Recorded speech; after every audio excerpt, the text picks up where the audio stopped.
ik denk dat het duurzaam bewaren een van de grootste uitdagingen is wellicht. Ja, zeker. Ja. En uitdagingen eigenlijk zou ik al bijna willen zeggen.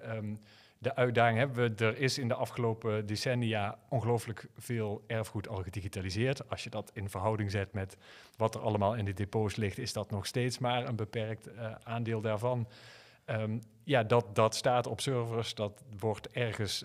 daar zijn natuurlijk dus ook gewoon een kostenaspect is daaraan verbonden. Daar is inderdaad een digitaal duurzaamheidsaspect aan verbonden van de scans van 20 jaar geleden met de technieken van nu zijn eigenlijk alweer min of meer achterhaald. Bestandstypen die niet meer goed bekeken kunnen worden. Ja. De degradatie van waar we het materiaal op opslaan.